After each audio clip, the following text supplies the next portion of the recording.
We need to protect those who are being sold, those who are truly victims of this injustice, and to punish those who sell and purchase. I'll never forget the day that I was in this state capitol at a hearing, and I heard her say about women in the life of prostitution. She hit the table and said, "These women are not criminals. They're victims. The criminals are the buyers and the sellers." And I wanted to stand up and just cheer for that.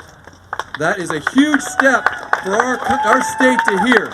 And unfortunately, not every state is aligning with that, but we will because of leadership like Patty Pansing Brooks, our state senator.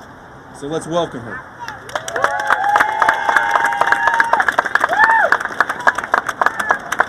Gosh, well, hello, first of all, welcome! Woo! This is awesome!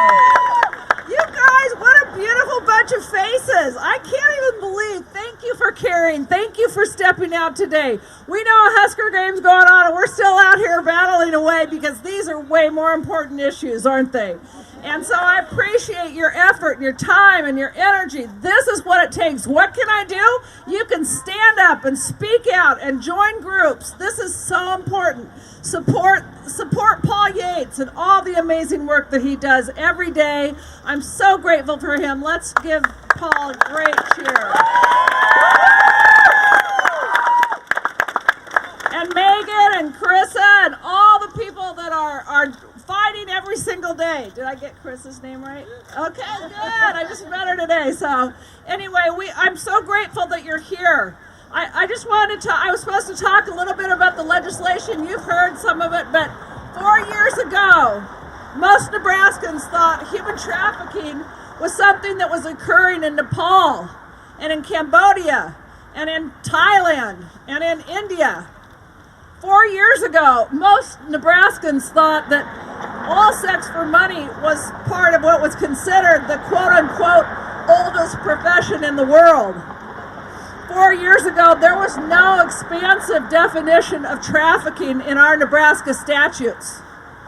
3 years ago, the victims who were trafficked for sex were still considered the criminals.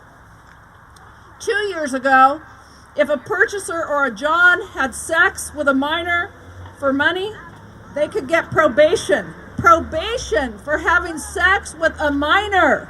It doesn't even align with our other laws on sexual assault. It didn't. And then last year, a survivor of trafficking had to live with the debilitating burden of conviction of crimes committed while being a victim, most often having been forced by their trafficker to commit those crimes. There has been a sea change in Nebraska. It has taken a huge force of groups like this, of the legislature, of victims standing up and speaking out, of survivors standing up and speaking out. So today in Nebraska, we know that about 96% of those that have been charged with prostitution are actually victims. They've actually been trafficked. We've been going after and charging and citing the wrong person. We know that quote-unquote prostitutes who are not in charge of their housing or their money or their identification are actually the victims.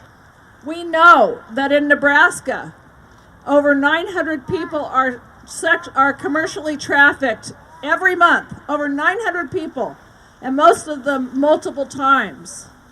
Think of that. And we know that nationally, which includes Nebraska, the average age that a child is first commercially trafficked is 13. 13 is the average age that a child is first commercially trafficked. That means, if that's the average age, we know that means 10, 11, and 12. Think of how despicable that is. So today, thanks to the work of the legislature and the nonpartisan willingness of the entire body to support 3 years of my bills, we have 5 separate years of legislation on trafficking. In Nebraska today, the Nebraska legislature expanded definitions of of human trafficking. Now it includes the buying and selling of adults and children. That now force, fraud, and coercion are some of the elements of the crime, and we far better understand what the crime of trafficking is. Today in Nebraska, the legislature has notified victims that we understand that we have been arresting the wrong people, and we've passed laws to grant immunity to those convicted of prostitution because we understand that they're actually victims of trafficking. Today in Nebraska, the legislature has passed laws that if you now traffic or buy the flesh of a minor, you will get 20 years to life, not probation. Today in Nebraska, the legislature has determined that survivors can have crimes set aside that were committed while they were a victim. So it is freeing them from the burden, the ongoing burden of those criminal convictions that occurred and that were committed while they were a victim of trafficking. So for the next year, our goal is to look at bills regarding the survivors and victim support and figuring out what we can do to help those who have survived this travesty. So today, thanks to groups like No Girls for Sale, and I've got a name, in Nebraska, we have a growing network to help rebuild the lives of the traumatized survivors. In Nebraska today, we have outreach of caring, compassionate people like Paul and the survivors to help heal our state, to help heal our survivors, to help heal the criminal insanity of those purchasing and trafficking vulnerable people in our state.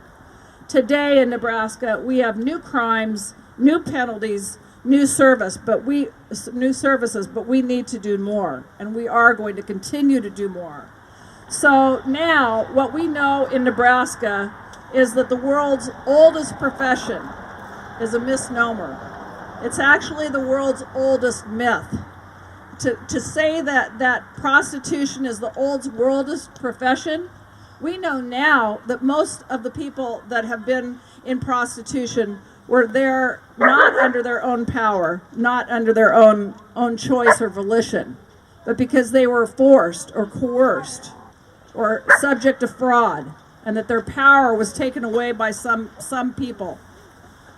We know that today, traffickers had better beware in Nebraska, and purchasers. The sale of human flesh for your economic gain and for your personal pleasure is over. We will find you, we will prosecute you, and it will not be tolerated. Not in this state, not anymore, never again. Thank you all for coming.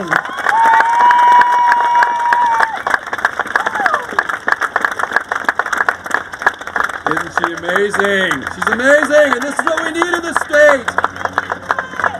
I told you earlier, you're all on our staff. You're all influencers.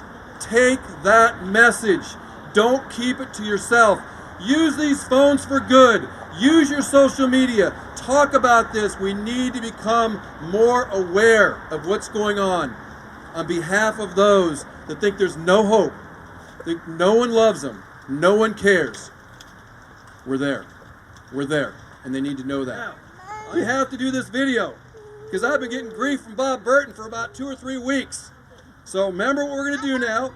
We do it nice and slow, all in unison. I heard all those voices. Hi, Bob.